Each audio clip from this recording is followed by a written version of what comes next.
yaitu ada Kak Yuni Aldriani Lubis, STMSI, atau kita sering akrab disapa Mbak Gemini atau Mbak Gem gitu ya. Mbak Gemini ini adalah awarga LPDP Magister Dalam Negeri PK 210 yang sudah menghandle 100 lebih mente. Yang dimana pendidikan beliau itu backgroundnya dari sarjana teknik di Universitas Sumatera Utara dan melanjutkan magister kimia di Universitas Sumatera Utara juga dengan experience yang sangat mentereng gitu ya bagi teman-teman ya. Itu ada teaching and researcher assistant Department Chemistry Faculty of Mathematics and Natural Science di Universitas Sumatera Utara di Juli 2025 sampai sekarang. International Collaborative Research Talenta Grant 2025 sampai 2026, Breast Presenter 12 International Conference on Mechanics, Materials and Manufacturing Bangkok, Thailand 2025-2026, yang dimana ini Mbak Gem ini akan melakukan materi pemaparan yaitu strategi penulisan profil dan penilaian diri. Jadi teman-teman udah gak sabar ya untuk nanti penulisan profil dan penilaian diri yang baik itu akan seperti apa sih. Nah itu akan dikumpas tuntas sama Mbak Gemini. Jadi disimak sampai akhir gitu ya. Halo Mbak Gemini. Halo Niko, Halo, halo. Gimana kabarnya nih Mbak Gemini nih? Alhamdulillah sehat. Alhamdulillah baik ya Mbak Gemini ya. Iya, Oke, Alhamdulillah. gimana nih? Gimana nih udah handle berapa mente sampai hari ini gitu? Karena kan bentar lagi Sampai hari akan, ini ya, iya, nggak terhitung deh kayaknya. iya, oke nggak terhitung ya saking banyaknya teman-teman mente yang mau untuk konsultasi gitu ya, berdiskusi secara langsung sama Mbak Gemini tuh gimana sih Mbak Gem gitu, gimana cara kiat-kiatnya, tips and triknya gitu ya. Nah, ini nanti akan dipaparkan oleh Mbak Gemini secara langsung lewat profil dan penilaian diri dari kita gitu ya. Oke, Mbak Gemini udah siap untuk memberikan insight yang luar biasa untuk teman-teman? Siap-siap. Oke, silakan waktu dan tempat 20 menit ya Mbak Gemini Oke. ya, tempat dan layar kami Aku persilahkan. aku izin share bentar ya, Dek Niko. Oke, silakan Mbak Gemini.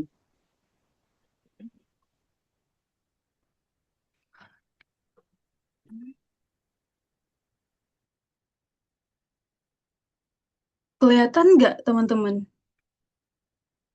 Kelihatan Mbak Gem? Udah. Enggak, belum, Oke. belum. Oke, sudah. Shopeeku. Sudah Mbak Gem, silakan. Oke, terima kasih atas waktu dan tempatnya, teman-teman semuanya. Teman-teman, aku mau tanya dulu, kalian udah kenal sama aku belum? Yang sering ikut live aku, unjuk tangan dong di Sudah TikTok. kenapa itu? Aku. Udah, uh, banyak juga ya. Oke deh, mungkin supaya kita juga menghemat waktu, kita langsung mulai aja ya. Tapi aku sedikit mengatur posisi ininya dulu ya, guys. Kebalik. Hmm,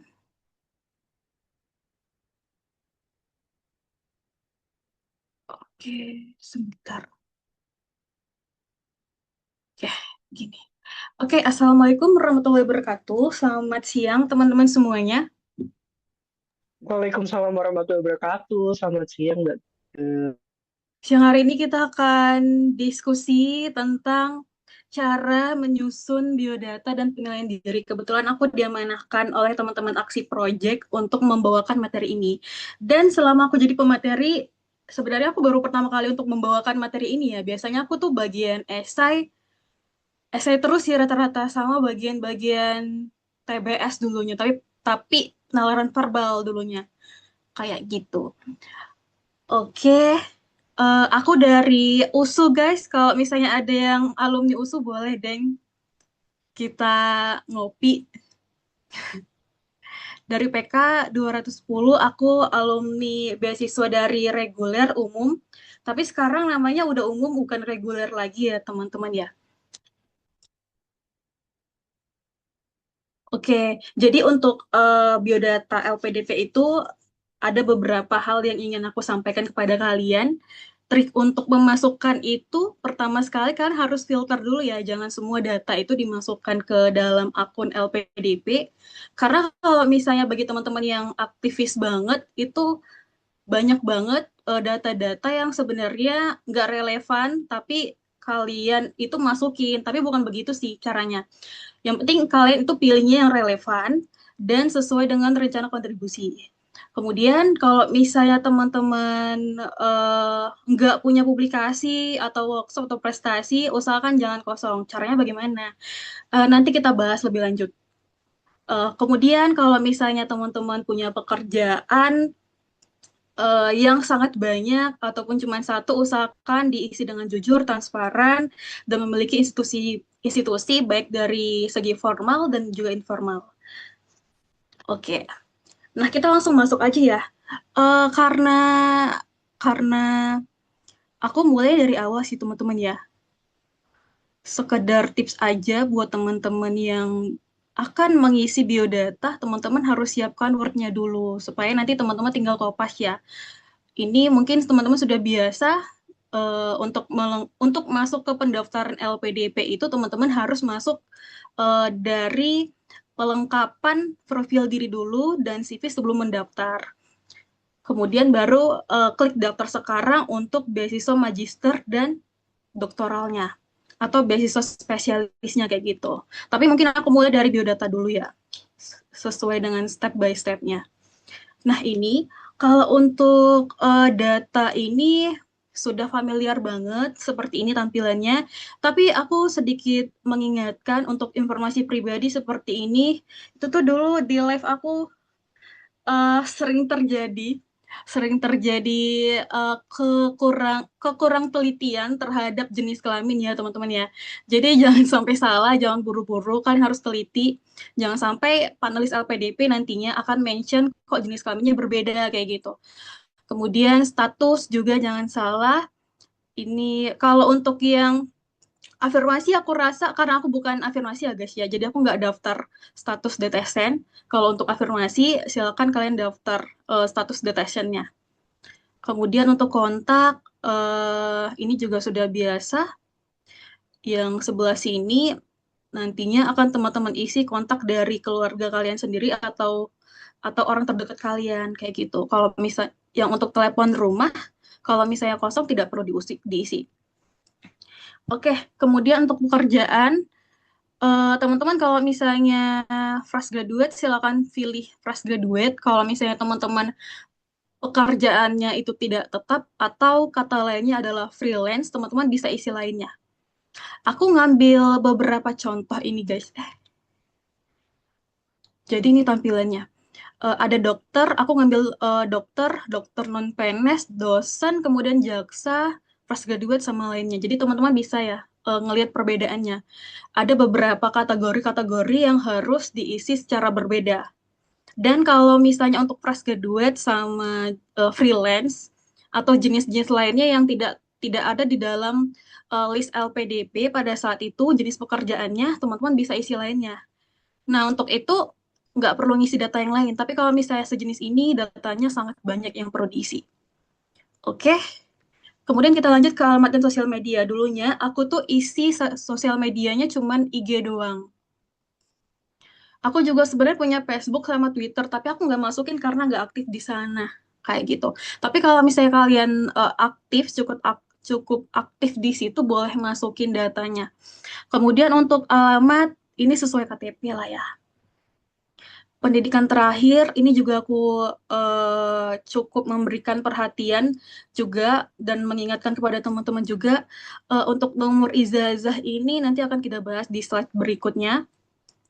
Terus untuk IPK terakhir teman-teman juga harus teliti ya untuk masalah IPK ini.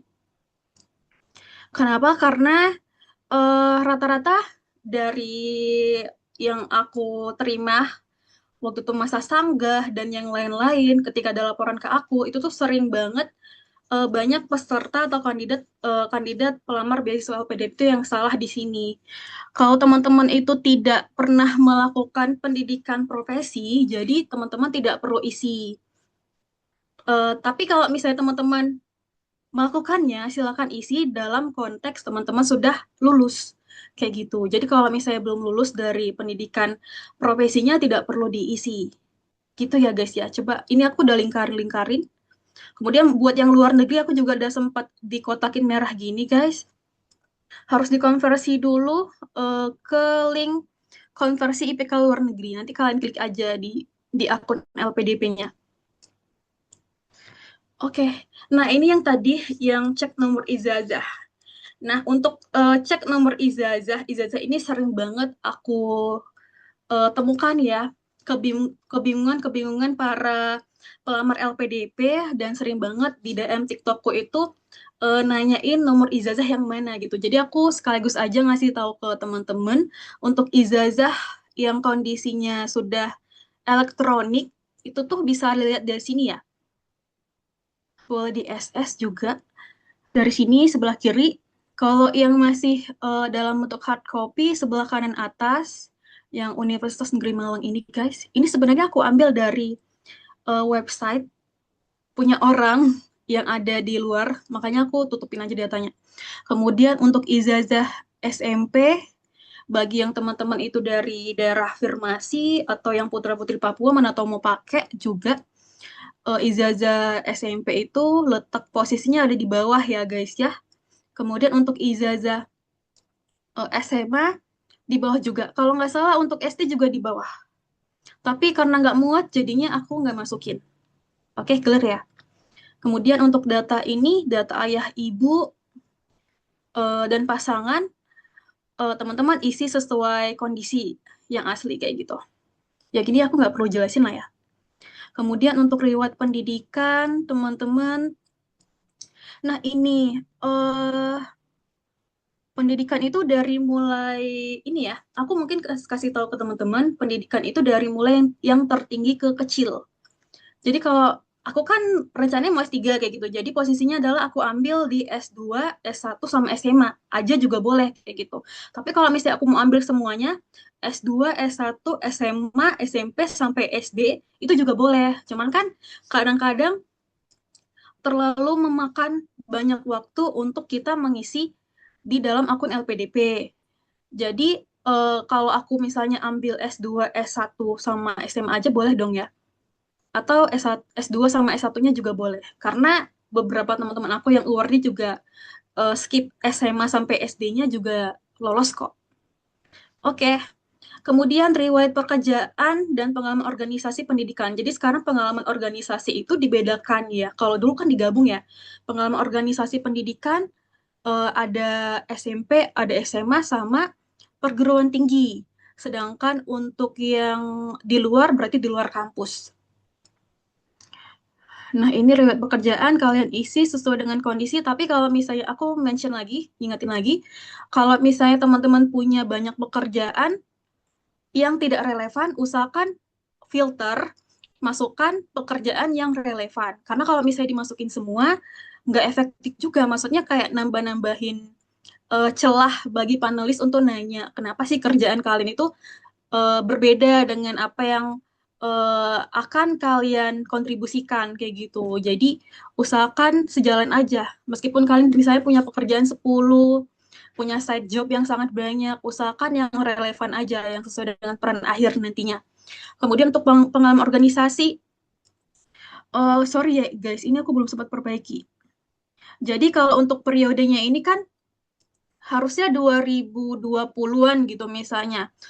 Misalnya 2023 sampai 2025 gitu. Itu misalnya aku ambil 2 tahun.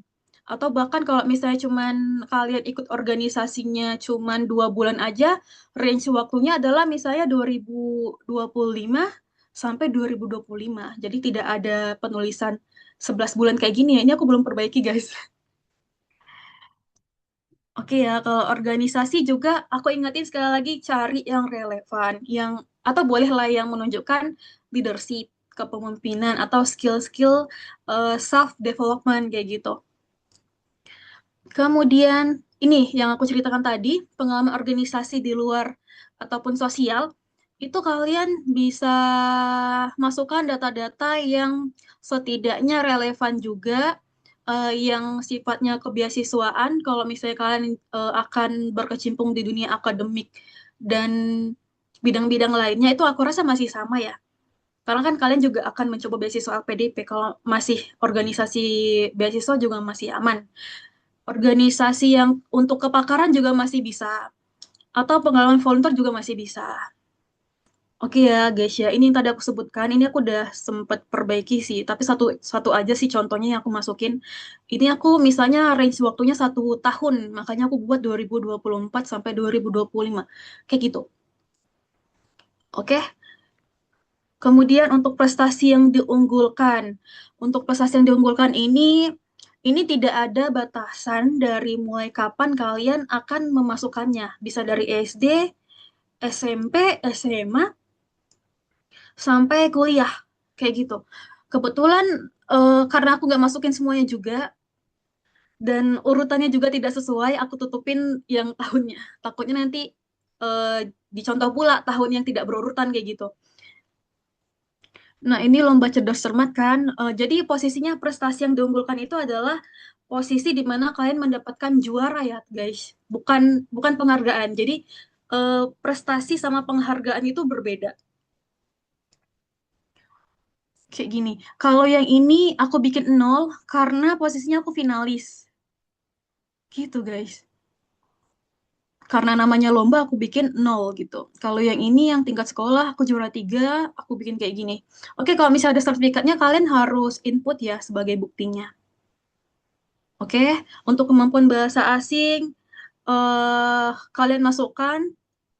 Untuk ini aku mention sekali lagi kalian jangan pakai TOEFL prediction atau segala sesuatu yang tidak sesuai dengan syarat yang diberikan LPDP. Sekarang kan sudah dipermudah.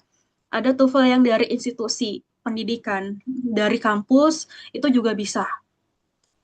Oke, untuk ini aku serahin kepada teman-teman. Yang penting jangan TOEFL prediction yang biasa seperti itu. Nanti kalian bisa gagal administrasi. Atau misalnya IELTS sesuaikan nomor sertifikatnya kapan. Ini aku bikin 0,0,0,0,0, nolnya 5 kali itu karena waktu itu aku pakai unofficial score ya guys ya. Jadi untuk TOEFL itu masih diperbolehkan unofficial score. Karena yang hard copy-nya belum sampai ke aku. Oke, kemudian untuk workshop atau pelatihan, mohon maaf tahunnya juga aku tutup karena tidak berurutan. Aku harus nambahin kalau misalnya aku ngulangi dari awal yang tertinggi banget, itu makan waktu banget guys. Jadi ini kalau training sama workshop ini, training itu kan pelatihan ya, makanya aku masukin. Aku masukin yang ini, kembali lagi ya guys ya, aku ingatin, usahakan masukin training-training yang masih berkaitan dengan kepakaran ilmu, background, atau peran akhir yang teman-teman ambil nantinya. Kayak gitu. Atau yang menunjukkan self-development. Oke ya, ini aku masukin ya. Contohnya ini. Ini kan masih berbeda. Workshop mahir menggunakan Mendeley. Ini tuh Mendeley itu masih berkaitan dengan kepenulisan ilmiah. Makanya aku berani masukin. Kemudian kalau yang ini kayak yang dari makin ahli ini karena masih berkaitan dengan keilmuan kimia dan teknik kimia, aku masih masukin gitu guys. Karena kan aku backgroundnya kimia dan teknik kimia. Gitu. Kemudian untuk yang ini, oke lah, masih. Oke ya teman-teman ya, jangan lupa masukin durasinya. Kalian 1 hari kah atau 2 hari kah sampai 3 hari kah? Sesuaikan dengan kondisi realnya. Kalau bisa ada sertifikatnya disimpan dan dikumpuli supaya kalian nggak salah masukin data. Siapa tahu nanti pewawancaranya atau penulisnya nanya sertifikatnya mana kayak gitu kan. Jadi kalian kumpulkan dalam bentuk link Google Drive, kalian kirimkan di dalam kolom chat Zoom-nya kayak gitu. Oke, kita lanjut. Untuk pengalaman riset itu tuh dari tahun tertinggi sampai tahun terendah juga ya guys ya. Kebetulan aku punya sebenarnya ada beberapa cuman karena ini contoh jadi aku nggak masukin semua. Oke, ini aku punya riset Tanta Usu project waktu itu project internasional kerjasama dengan Malaysia sama Jepang waktu itu dan kebetulan sumber dananya dari Tanta Usuk. Kemudian yang ini yang kedua ini dari LPDP, yang ketiga ini dari Bima, Kemendikbudristek Dikti. Jadi kalau misalnya kalian punya, kalau misalnya kalian seandainya sumber dananya pun pribadi, masukin aja. Yang penting jangan kosong. Jadi sumber dana ini misalnya kan tidak yang tiga ini pribadi, tulis aja. Pokoknya jangan sampai kosong ya guys ya. Perannya kalau misalnya pribadi, peneliti utama, institusi kampus kalian. Oke, sampai itu clear ya. Kita lanjut ke bagian karya yang berupa buku, jurnal, sama makalah. Jadi aku sedikit mau kasih tahu juga kepada teman-teman untuk bagian karya ini, em, kalau proceeding, kalau misalnya jurnal kan sudah ada ya di dalam akun LPDP itu pilihan jurnal. Tapi kalau misalnya untuk proceeding itu tidak ada, jadi aku masukkannya sebagai buku guys. Karena kan dia proceeding sebenarnya bentuknya buku gitu ya, e-book gitu. Jadi sesuaikan aja sama tipe yang ada di akun LPDP. Oke guys, sebenarnya ini juga ada tiga lagi yang masih masih accepted, jadi belum diterbitkan sama sama publisher pada saat itu. Jadi aku nggak masukin. Oke ya. Nah, ini tipsnya ada dari aku juga. Sudah pernah diterbitkan, sudah pernah diterbitkan. Kemudian jika sangat banyak, usahakan pilih yang relevan. Banyak. Oke? Baik. Kemudian ini tadi aku udah jelaskan proceeding itu masuknya buku ya guys ya. Kalau misalnya berita di koran atau surat kabar dalam bentuk hard copy, dalam bentuk online itu masuknya ke makalah. Urutannya dari tahun tertinggi ke rendah. Oke ya, kita lanjut. Untuk konferensi dan seminar guys. Ini kebetulan urutannya sudah tertinggi ke rendah, makanya aku nggak tutup tahunnya. Oke ya, jadi untuk bagian konferensi dan seminar ini, usahakan kalian itu pilih yang posisi atau jabatan-jabatan tinggi. Misalnya speaker, pembicara atau narasumber itu hampir sama ya, atau pemateri, atau presenter, kayak gitu. Tapi kalau tidak ada mentok sama sekali sebagai pembicara ataupun sejenisnya, kalian bisa masukin yang sebagai peserta. Nggak apa-apa, peserta. Atau selain dari peserta, panitia misalnya, itu boleh juga. Oke, jangan masukin lokasinya. Kalau misalnya online, aku nggak buat lokasinya, guys. Jadi aku bikin garis. Kalau misalnya onsite, offline di tempat, aku buat lokasinya. Kayak gini. Oke ya, guys, ya. Sampai sini clear ya, guys. Yang penting tahunnya dari tertinggi ke rendah. Oke, aku next ya. Penghargaan dan beasiswa yang pernah diraih. Nah, ini kalau penghargaan, misalnya kalian posisinya sebagai misalnya best presenter atau 10 siswa-siswi terbaik kayak gitu. Atau cum laude. Waktu itu aku juga ada yang cum laude, tapi aku nggak masukin. Karena nggak ada sertifikatnya gitu ya. Kalau misalnya teman-teman ada sertifikatnya, mungkin bisa dimasukin ke bagian sini ya, cum laude-nya itu. Kemudian kalau teman-teman finalis juga bisa masukin ke sini.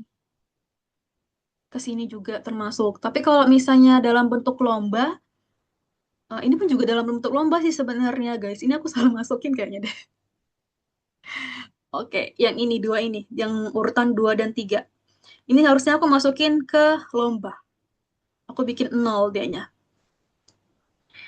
Oke, kemudian untuk beasiswa yang pernah diraih sebelumnya, itu tulis juga, itu menandakan kalian itu, oh ternyata si kandidat ini sudah dipercayakan oleh beberapa kementerian lain, kayak gitu. Oleh beberapa institusi lain, karena sudah mendapatkan beasiswa, gitu. Jadi pertimbangan panelis juga. Oke ya, kalau misalnya nggak ada, kosongin. Atau misalnya kalian pernah dapat KIP atau bidik misi, masukin. Oke? Nah, kemudian aku masuk ke penilaian diri ya guys ya.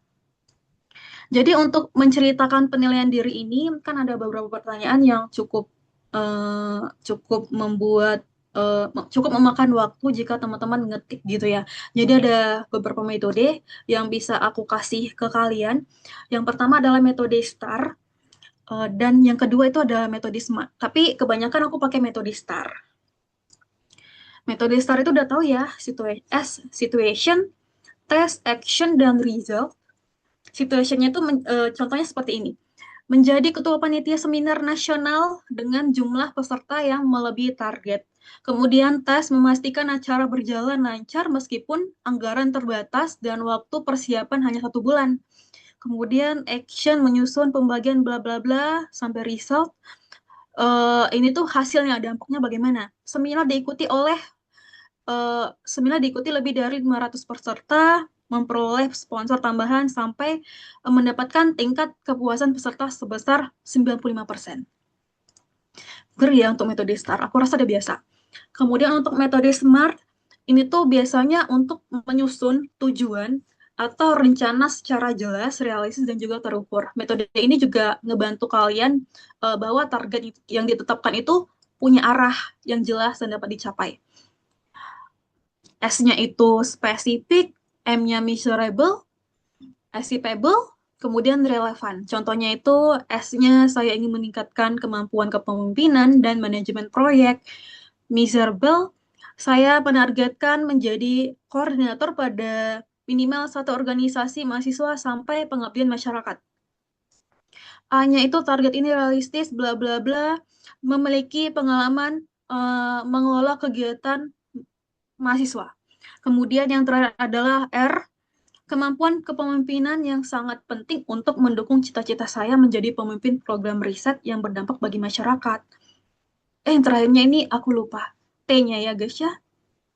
T-nya aku lupa buat. Time bound, target tersebut akan saya selesaikan selama 2 tahun masa studi. Oke, clear. Kita masuk ke bukti fisiknya.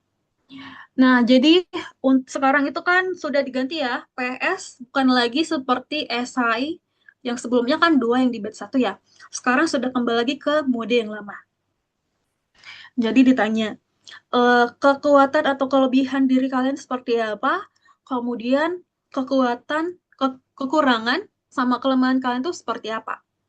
Strong point and weak point.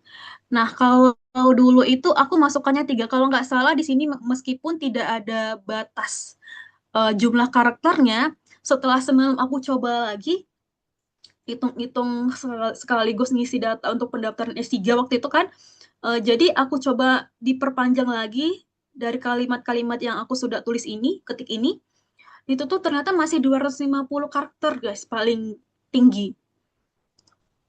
250 karakter per baris. Jadi, teman-teman sesuaikan, nggak bisa lebih dari sini. Nggak bisa lebih dari 250 karakter. Ingat ya, karakter ya, bukan kata ya guys ya. Nah, untuk kekuatanku, aku cenderung milih yang masih bisa aku tangani, yang masih bisa enak aku jelaskan kepada panelis, dan juga yang menunjukkan self-development juga. Yang pertama, suka mencatat hal penting, pendengar yang baik, kemudian semangat belajar yang tinggi. Karena waktu itu juga terbukti pada saat real interview, ternyata si panelis juga ngechecklist ketiganya ini dari kekuatanku kayak gitu. Kemudian untuk kekurangan, aku juga pilih yang memang jujur aku alami sendiri kayak gitu, nggak yang ribet-ribet. Karena kalaupun aku cenderung orangnya tidak memilih kelemahanku yang terlalu membuat kontra kayak gitu. Karena kalau misalnya membuat kontra, akan menjadi perdebatan antara panelis dan aku sendiri. Jadi aku pilihnya yang seperti ini, guys. Jadi kalian bisa filter lah dari sekian ribu, sekian banyak kelemahan yang kalian punya, usahakan pilih yang kalian bisa menjelaskannya, yang kalian juga nyaman untuk menjelaskan itu, dan itu tidak membuat kontra yang sangat berlebihan. Oke? Jadi aku pilihnya sifat pelupa, ragu dan khawatir, kemudian rasa takut jika pengucapan kata yang kurang enak didengar, kayak gitu. Oke ya, kita next. Nah, ini juga waktu itu pengalaman membanggakan sama kurang membanggakan. Kalau nggak salah tidak ada batasan kata yang diminta sama pihak LPDP. Dia hanya jumlah karakter.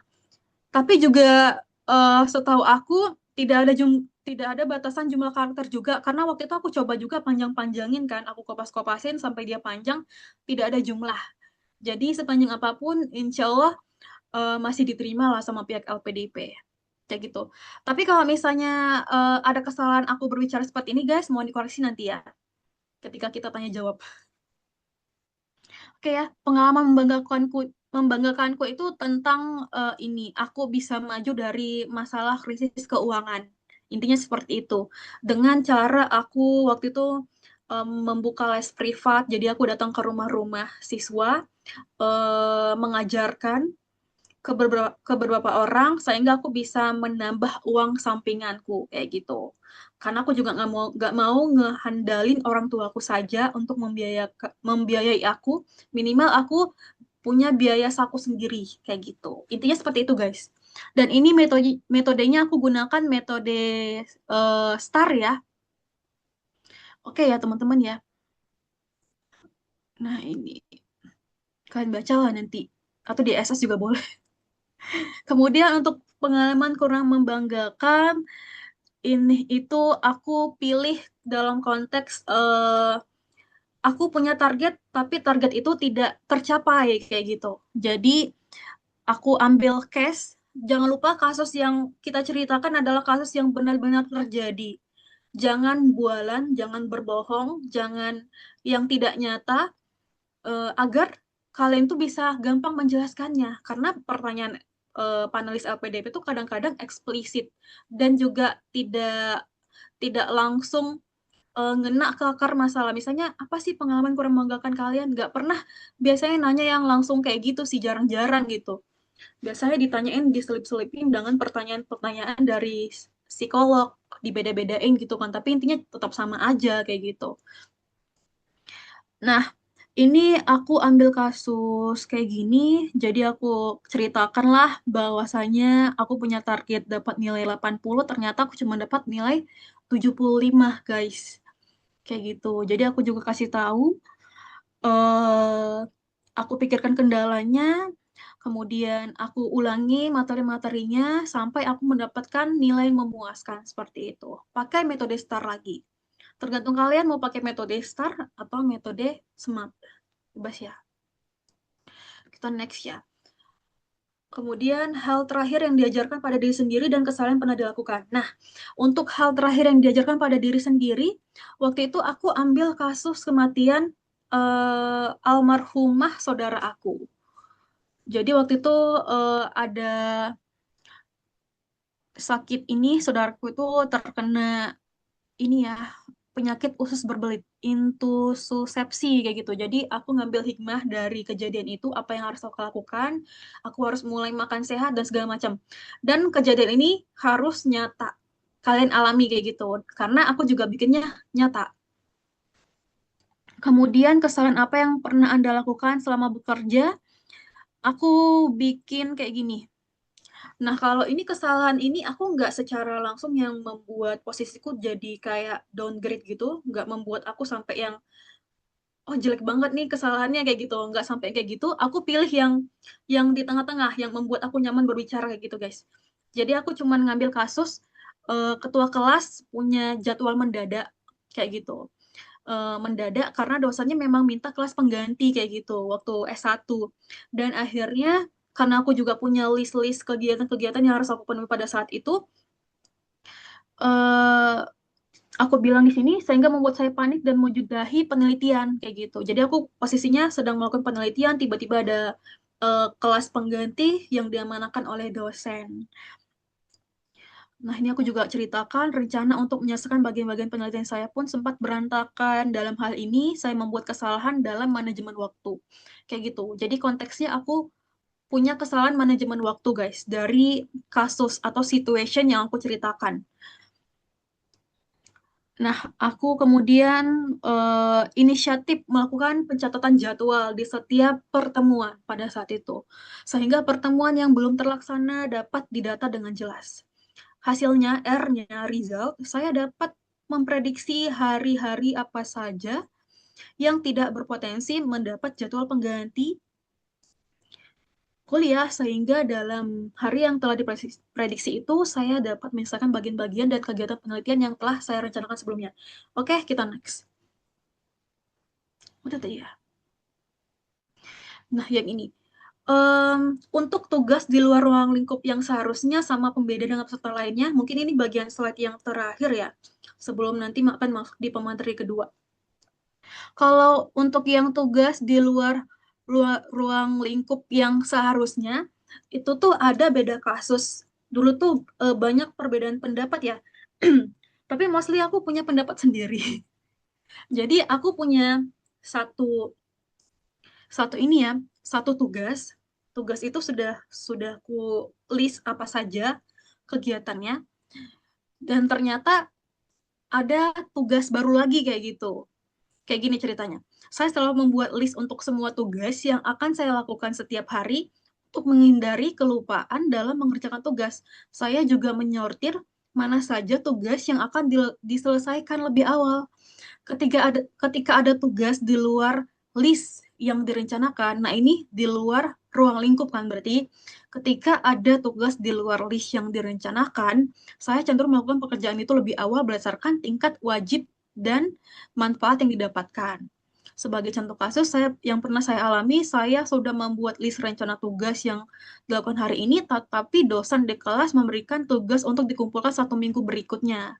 Padahal aku harus menyelesaikan tugas yang lain sebelum dosen ini memberikan tugas, kayak gitulah posisinya guys. Maka saya akan mengerjakan tugas tersebut lebih awal sebab memiliki manfaat seperti saya mendapat mengerjakan tugas atau melakukan kegiatan lain di hari H-1-nya kayak gitu kasusnya. Tapi itu kan menurut pendapatku, ada juga UARD yang mengatakan kayak gini. Jadi aku punya tugas nih, aku punya tugas untuk mengerjakan pekerjaan kantor.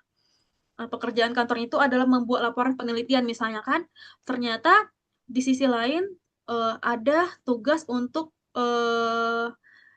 ini kita disuruh menjadi narasumber misalnya kayak gitu, narasumber, padahal tugas kita hanyalah sebagai orang yang mengerjakan laporan penelitian. Tapi karena ada tugas baru lagi dan itu tidak sesuai dengan job desk-nya kita terima. Nah, itu adalah tugas di luar ruang lingkup yang seharusnya juga termasuk ya.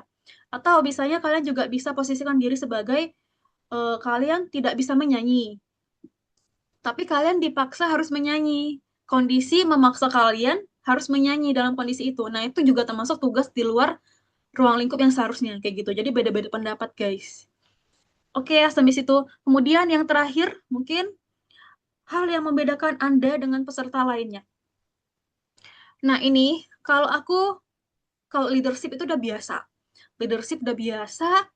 Kalau misalnya kalian orang yang komitmen juga udah biasa banget. Jadi aku cenderung pribadi yang mengerucutkan lagi. Saya adalah sosok yang pecinta lingkungan. Mencintai lingkungan dari sisi keunikan saya dalam mengumpulkan sampah kayak gitu. Aku sosok pecinta lingkungan mungkin sudah cukup banyak juga. Tapi aku bikin lagi, kerucutkan lagi sisi mengumpulkan sampah di jalanan kayak gitu. Kemudian aku juga jelaskan sejak SD saya selalu diajarkan oleh guru untuk membuang sampah pada tempatnya, bahkan hingga SMA. Jika saya datang terlambat ke sekolah, saya akan diberi punishment untuk mengutip sampah dengan kedua tangan agar diizinkan masuk ke dalam kelas. Kegiatan mengumpulkan sampah sudah menjadi tugas dan bagian kesadaran diri saya. Setiap melihat sampah berserakan seperti sampah kertas yang ada di jalanan umum atau dibuang di tempat umum, saya akan mengutip dan membuangnya. Ternyata di balik sisi keunikan ini, saya dapat mengurangi angka peningkatan sampah kertas di Indonesia, kayak gitu. Kemudian R-nya, hal inilah yang membedakan saya dengan peserta lainnya. Saya banyak belajar bahwa sekecil apapun tindakan positif yang kita lakukan akan selalu berdampak positif pada masyarakat di lingkungan. Oke, clear ya guys? Jadi cari yang benar-benar membedakan kalian. Kalau misalnya terlalu umum banget, curcutkan lagi kayak gitu. Oke, thank you. Kalian bisa temukan aku, mungkin udah banyak yang tahu juga ya. IG Mbak